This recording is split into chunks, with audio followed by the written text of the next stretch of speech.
Hi guys, hey, I'm doing another things I've learned video. You guys kind of seem to like my last one, which was things I've learned from being single, and this one's kind of the opposite, and it's things I've learned from dating or / rejection. But nonetheless, without further ado, whatever the saying is, let's get started. So the first thing I learned from dating would be to not rush anything. That is something I kind of always feel the need to do. In the past, I've definitely, as soon as I realize I like someone and I'm sure like, okay, I like this person, I kind of want to rush into it. I want to date them. I want to be exclusive. I want to be official. And I'm not saying hold back your feelings. If you like this person, tell them, go for it. But there's no need to rush into it. And I think that's something definitely in the past where as soon as I like kissed someone, or as soon as I thought like, oh, this was like a good time and we're kind of both like getting the same vibes, I would think to myself, okay, so we have to start dating like soon. If it doesn't happen soon, I don't want to wait around.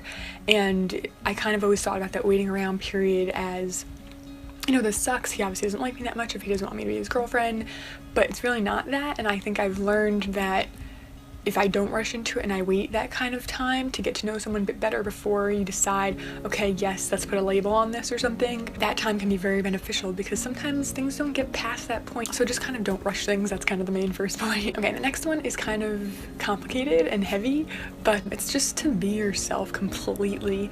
And I know that's really scary because not only when you're completely yourself, if someone rejects you, are you completely rejected as you. I know a lot in the past, especially when I was much younger, I would be not myself. I would be fake, I guess you could say. I don't want to say fake because I wasn't doing it to be fake, but I was doing it because I was scared. If I liked someone, I wouldn't want to be my full self and like the weirdness and like the way I am on my channel because I thought, okay, well, if they don't like me, then they really don't like me. But if I'm not really myself and they don't like me, then they were just rejecting this fake front I was putting up. If you do that, it's not going to work out because a few months down the line when you do get comfortable with this person, you're gonna let all that stuff out. And what if that's not what they wanted? Which is fine, but I just think that from my experiences dating, if I'm myself up front in the beginning, neither one of our time is wasted, and if they do like me, I know that they like me for me, and that's a much better feeling knowing that someone wants to be with you and not this fake person that you're kind of like showing off, if that makes sense. Another thing that kind of goes along that is don't let someone that you're dating kind of sway your beliefs. And I'm not saying, if you fall in love with someone you want to like change religions, like don't do it. Like if that's something you believe in, whatever floats your boat. But I'm saying I've been in this situation before where you guys know deep down I am a monogamist. I do not like, I'm totally fine with other people, do whatever you want as long as you're not hurting anyone. But for me, I just wouldn't even want to go on like 3 dates with someone not like thinking that they were dating someone else or weren't being exclusive. And I know that like you're not really dating them, but for me, I'm such a person who really values loyalty. If I like someone enough, I don't want to go on a date with anyone else. And if I don't like them enough to not want to go on a date with anyone else, then I shouldn't like them enough to go on a date with them at all. And that's kind of my way of thinking. Obviously, everyone doesn't have to think that way. But my whole point of this advice piece of what I've learned is that if you're dating someone and they're avoiding your questions, or they don't want to be exclusive, or they don't want to have a label on things, I'm not saying labels are important, but if that's something that's important to you, then don't let them just kind of roll over you and your questions. I've had the experience where I've dated someone I thought we really cared about each other and we clicked and we got along, but for some reason they didn't want to make it public. They didn't want, maybe their family knew, but they didn't want their friends to know, or like on social media. And I'm not saying that's so important, and it's one thing if someone's very private, like that's totally fine, or there's drama associated or something like that, have a conversation about it, obviously. But if you can have a calm conversation about why this person might not want to be put a label on it, but if they get defensive and they kind of like just avoid your answering your question, there's a problem there. That is something that shouldn't really be compromised on. By compromising on things that are that important to you, you're compromising yourself and your own beliefs. And you should compromise obviously on things that you can compromise on, things that make sense to compromise on. But when it's actually something that you feel super strongly about and they can't even talk to you about it, or if you ask them like, why aren't you calling me your girlfriend? Why do you introduce me as just a friend when we've been together for so long, or whatever the situation is, if they can't give you like a qualified actual reason that makes like logical sense, then that there's something wrong there. They're just spewing out nonsense excuses and they're just kind of being immature. That like all that reminds me of whenever friends, especially my age now, tell me that people are doing something like that. I think that's like someone in high school like doesn't want other girls to know they're dating so you can keep you like around, but what if something better comes along? that's kind of what my initial thought is. No matter how great you think someone is, like you think that every time you spend together it's just amazing and everything, but they have this issue where they can't be official or call you their girlfriend, and that's a problem. And at least to me, and I think that in the future, looking forward in relationships, something that I've learned from past relationships is to not just settle on that, because it's important to me. And you know, from being in a relationship that was so hidden for so long, it felt like I wasn't a partner in the relationship. Like I was the one just taking, you know, the back seat and listening to what they had to say, and that's not okay. That's not okay with me. Like it's fine if that's something that you want to do in a relationship, but I wasn't happy with that, and I just kind of like sat on it for so long. And you know, I brought it up a couple times and a fight would be caused because of it, or they would get upset or defensive, and I didn't want to create that feeling, so I just kind of let it go, and that's not something I'm going to do again in the future. Another thing I've learned from more, I guess, rejection would be that you have to make the first move sometimes, because I've liked people, I've flirted with them and, you know, made subtle kind of like, okay, I'm kind of interested in you, and they just don't pick up on it. Guys are just really dumb sometimes, and they're just as afraid of being rejected as we are, at least most of them. So if you're interested in someone, you sometimes just have to make the first move. Sometimes I've considered, you know, if they're interested, why wouldn't they make the first move? Geez, but at the same time, okay, I'm interested, so I should make the first move. Maybe they're thinking the exact same thing. Once a guy knows 100% that you're actually interested in them, if they're interested back, then they will make it happen. But you'll never know unless you actually make that clear. And that's something I've struggled with a lot, and you missed out on that moment and you never get it again, and now that's it, and you never know, and you kind of almost feel rejected because, well, they didn't hit on you or they didn't like ask for your number. But sometimes you just have to go out there and do it yourself, and you just kind of have to like take that risk and do it. And it's scary because for those 20 seconds that you're waiting for them to, you know, kind of hint back that they like you or ask for your number or whatever the situation is, you're gonna feel uncertain and you're gonna feel scared and you're gonna feel like you want to poop and you're gonna be really nervous and sweating and red. But it'll pass so fast, especially if this is just you hitting on someone. You know, it's one thing if this is a friend of yours that you know really well, that you really like, and you're putting it all out there. But if this is someone who you kind of just met, or you don't know that well, that emotion of like that fear, that uncertainty will only last for such a short amount of time. Either they're going to give you their number or want your number and you feel relieved and you're like, okay, great, now we can move forward, or they're going to say, sorry, I'm not interested, sorry, I have a girlfriend, whatever the situation is, and it'll hurt at first. You're going to be like, oh wow, that was embarrassing, but then you're going to move on and get over it really quick because you didn't get emotionally attached. It's not like you built up this thing in your head for so long and then got rejected, and it feels worse that way. If you don't let it build up and you just do it when you feel it, I think it's better. But if you start dating someone and you're always the one making the plans and you're always the one texting first and you're always the one doing that, I guess in some level, you know, if this person's super busy, but my whole thing is, I think I said this in a video before, but if you have time to poop, you have time to text someone back. That is my whole thing. You know, if people say they're busy all the time, and like I get that you're busy and you don't want to have a full-on conversation, but if you're talking to someone and you don't talk to them for 3 days and just like not a word, that's just rude. And I'm not saying you have to talk on nonstop all day, but if you have the time to go to the bathroom, you have the time to send a quick text to someone saying, hey, sorry, I'm really busy, just so that they know you're thinking about them. If you're the one who's always putting all the effort in to make plans with someone, that's not very good. You deserve someone who's going to put the effort in, and that's what I've learned, is that if I'm always putting the effort in and they're not, it's not really worth it. Okay, another one is games. I'm so against that. Maybe I'm just to the point where like it's not fun, and I do, you know, enjoy someone who's not super easy to get, and I'm not saying like play hard to get, anything like that, but if someone likes you too much from the beginning and they don't even know you that well, it's kind of weird. If they're interested in you and they're curious and they want to get to know you better, that's good. But if they're already like, I like you, like there's nothing wrong with you, and you've only met a couple days ago or a couple weeks ago, that's kind of a red flag that maybe this person doesn't know you and they just want a girlfriend or want a relationship so bad and don't really care. And then there's also the game players who just do play games and they only reach out to you when you back off, and you know, whenever you're happy with someone else or you posted a picture with another guy, that's when they reach out, and they never reach out otherwise, and you're always the one texting them first. If they're playing games like that and being kind of annoying, and it's one thing to flirt and push someone's buttons and like be kind of annoying, that's cute and that's fine, it's great, but when it goes beyond that kind of fun little flirting thing to, you know, I'm being mean and like only reaching out to you when you back off, or you know, only doing this when you do this, things like that, that's not good, and I would just leave that immediately. I don't care how much you think you like this guy, how hot he is, how funny he is, if he's playing that kind of game, he is not ready for a relationship. And that's something I definitely have to teach myself, because those games can be kind kind of addicting. Even though I hate them, those games can be addicting because it makes it more dramatic. You're worrying and you're thinking about it, and then when he does text you, you get such a heavy excitement. You want someone who's in it for you, not just that like back and forth game thing.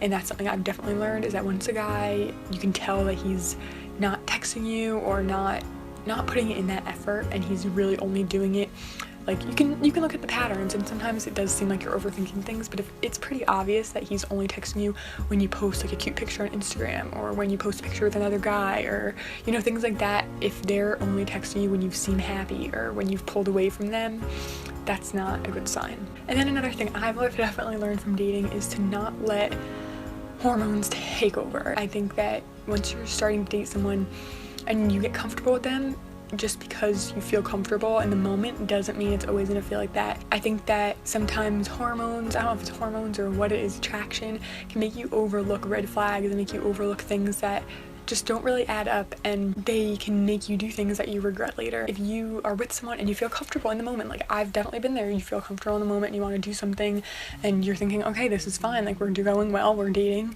but then things don't turn out right, you might regret that decision that you made. So take it slow. And I know I said that earlier in the first thing, is to not rush things, but that was not rushing like a relationship, but this is not rushing anything physical. It depends on how you emotionally, connect to certain situations, and I emotionally connect to everything.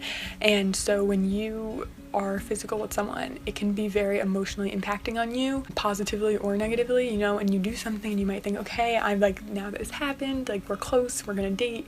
And then guys don't always read those situations the same way. So I just make sure that you're 100% not just basing what you're doing off of, maybe the way they like hang out with you or the way that you feel when you're with them, but how they actually feel. And if they can't kind of verbalize that, and you're only saying like, oh, like I can show you how I feel and I can't like say it, like I feel weird, that's not very good. You want someone who can tell you how they feel, not just show it. Moving forward, if I'm dating someone and getting serious with them, I definitely want to take things slower from an emotional level and a physical level, because you want to get to know that person better before you do something you might regret. Everyone has a past. You have a past, and you know your own past. Obviously, you know if someone has cheated on you, you know if you've cheated on someone, you know what your past is, whether it was dramatic or boring or whatever. And everyone else has a past too. Everyone has some sort of baggage, and you kind of have to deal with that, because sometimes I think, okay, my future husband's gonna be amazing, this and that, but you don't think, oh, like my future husband might be dating someone right now, and he might had been married before, or had this really long girlfriend who he was with for so long. And like, it can be difficult when you start dating someone. You obviously do want to share about your exes and your experiences, because those impact you so much right now. And sometimes you think, okay, I'm gonna share my story and it'll be fine and he'll understand, but then they share theirs, and it can be really hard to deal with that. You don't expect the person you're dating now, you like so much, to have a past, but everyone has a past. And that's something I've kind of had to realize, moving forward. When I start dating someone, I have to realize, okay, well, they probably have baggage too. I'm not the only one with baggage, so I have to, be empathetic to them too. This one is gonna, I don't want to ruffle feathers or anything, but obviously once a cheater, always a cheater is a saying for a reason. And I don't think that, I'm sure there's plenty of people who have cheated in the past and who are happily married and haven't cheated since, but just from my experience, I guess something that I've personally learned, and this might not be as general as some of the other things, but I've personally learned from dating, is that once a cheater, always a cheater might not always be true, but definitely, err on the side of caution in those situations. If you're dating someone and they tell you, I've cheated on someone before, maybe don't immediately dump them because they haven't really done anything personally to you, but definitely maybe move a bit slower than you normally would, or just be a bit more cautious. And I know that's sad to say, it is a good sign if someone tells you that they've done that before, in most cases, because they want to come out with it, they want to be honest with you. But some people also say it to kind of prepare you and think, okay, well, if I've been a cheater before, that's kind of like a hint I'm gonna do it again. And obviously you have to read each situation, the way that situation is on its own. But first, from my experience, if someone tells you that they're that they've cheated before, you might want to just not move as fast. Another thing I've learned is that fight is always better than avoiding something. I kind of touched on that earlier, but having a fight or argument, or you might be afraid to bring something up because you don't want it to like cause problems. You might hang out, and every time you hang out you have such a good time, but there is something bothering you, but you don't want to bring it up because you just don't want to upset them, you don't want to get in a fight, you don't want to like cause some kind of issue. But obviously if you're worried about something, or you want to talk about something, or there's something you want to bring up, there's already an issue. So bringing that up and having that conversation is always better than avoiding it. If you're in a fight or a disagreement and things are getting heated and you kind of feel like you both might say something wrong and you both kind of want to step back, don't just leave and like not come back to that fight. Take a break just from that fight, not from each other, just from that one fight, whatever the disagreement is about. I know it can be hard to kind of put that aside and like forget about it because those feelings can be so strong in the moment. So, maybe you're so angry you can't even be in the same house together, then go to grocery shopping or something and have him stay home, or have him go grocery shopping and you stay home. Take that little break, that breather, where you can kind of think about what you're saying, think about what your argument actually is, what you want to get across, what you want them to hear, and then come back to it later when you're both more calm and cooled down, because more often than not, that situation will get solved, and it'll be better now that it's out in the open and now that you've talked about it than it would have been before when you just were avoiding it, because that's how resentment builds. So definitely, if you feel like you need to bring something up, bring it up. Okay, and now this one's pretty difficult, especially for me, because I feel like I have a lot of like must-haves and like deal breakers and things like that. There's deal breakers that are kind of obvious that you kind of share pretty early on, like someone who smokes, or maybe religious views, or maybe if someone lives really far away, something like that, things that you kind of put out there. But relatively early in a relationship, and I don't mean like the second date, I mean once you've decided, okay, we're moving forward with this, we both like each other a lot, we're gonna try to move forward and see if this can really work out, you have to kind of air out those deal breakers, because I've seen so many people be in relationships for so long, and I guess like obviously things come up later, of course, if someone has to move for a job or something like that, things like long distance, and people change their minds and things like that, obviously.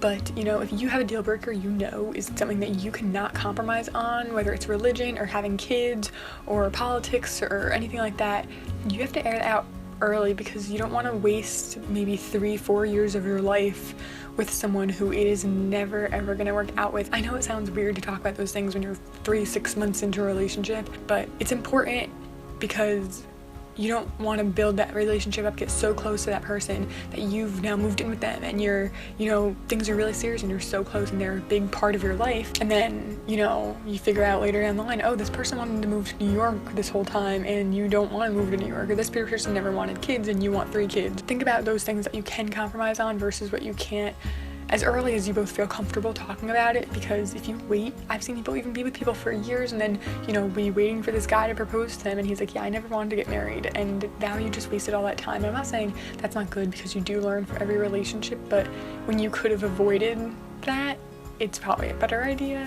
Okay, another thing is that when you spend a lot of time with someone, whether you're living with them or just spending like a lot of time because you're in a relationship together, nagging and teasing someone can get really out of hand, and you might think, okay, I'm only nagging him about his socks, or I'm only nagging him about this, or I'm only nagging him about that, but that can really, make someone feel bad about themselves, and vice versa. Something I've learned is to choose my battles. Definitely, when something's really bothering me, bring it up, but when it's something small, very small, like they leave a spoon in the sink, or a bowl, mention it once or twice, but if they're not going to pick up on it after a few times of telling them, they're probably not going to ever pick up on it.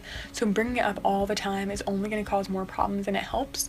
So my thing that I've learned is just not to, when I can let something go and it really does not cause me to resent them, I can just let it go, but if there's something that's really genuinely nagging me and like really I keep wanting to bring it up and it is making me kind of angry and stuff like that, then I bring it up. Maybe the guy you're dating is hanging out with this girl at work and she's really pretty and you're worried about it, and you don't want to bring that up because you don't want him to think you don't trust him, and you don't want to bring up this huge fight. So what you do is you yell at him about the dishes, you yell at him about the laundry, you yell at him about leaving the gas tank on empty, whatever it is, but you might yell at him for all these little tiny things that you think, okay, well, this isn't really causing a big fight, you know, but you get overly mad about little things, and you kind of, you know, little annoying things turn into a big fight because what's actually bothering you is a lot deeper. You know, it's a trust issue or it's a financial issue, and you're not bringing that up because it's harder to talk about those things than it is to talk about dirty dishes. But that just kind of makes it worse, because not only are they gonna feel kind of put down from you yelling at them all the time, even about little things,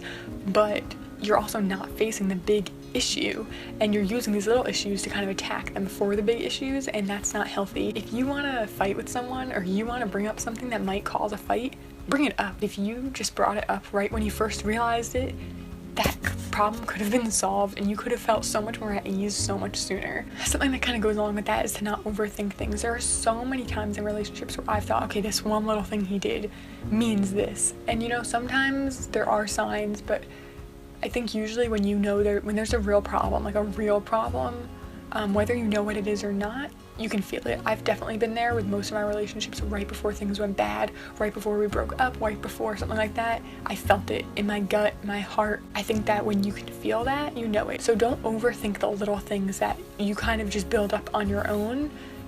Worry about the things that you are sure about and trust your gut. I want to say 80% of the time that pans out more than what you're overthinking in your head. So try not to think so much. I mean, be calm and, you know, communicate thoughtfully, but before you overthink something and build it up in your head, just feel it.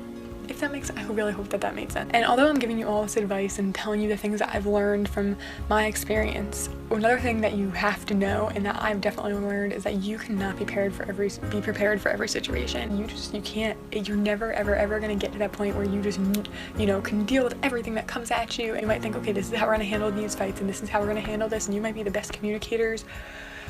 But there's gonna be things thrown at you that can cause other problems, and you're never gonna be prepared for everything that comes at you. I think as long as you have a strong bond and you trust each other, you can handle those things, but just know that there's always gonna be curveballs thrown at you. And my last thing would be that I've learned from being in a relationship, or even just talking to someone, like when you're not even in a relationship yet, is never ever start a fight over text, ever. And I know it's hard, especially for couples who are long distance and things like that, but don't ever start a real fight over text, because things can get so misconstrued and so misunderstood. Because texting, you can't hear someone's voice, you can think they're yelling and you're really calm. Whether you're on the phone, like a phone call or FaceTime is definitely better than text, but I'd say especially important conversations. It's one thing if you're having fights about them forgetting to bring eggs home or something over text, but if you're having like a genuine fight and it's like a serious one, or you're having a genuine serious like conversation about something that's going on, don't do it over text, because it's gonna make things worse before it gets better. So always try to talk in person if it's something serious. And I know it makes it more awkward and uncomfortable, but when you can see each other face to face, you can read each other so much better, and it tends to be a lot more calm and understanding than if you're over text. But yeah, I definitely have a lot more of these, but those are the ones I'm going to share for now because this video is already so long. But I do hope that you enjoyed this things I've learned from dating and rejection video. If you have any questions or anything like that, leave them below. If you want to share what you learned from dating or being rejected, leave that below as well. Let me know other videos you want of this kind of topic, like things I've learned from, whatever it is. Let me know what kind of topic you want next. And if you did like this, please give it a thumbs up. I'd really appreciate it. Please subscribe to see more videos from me, and I will see you next time. Bye!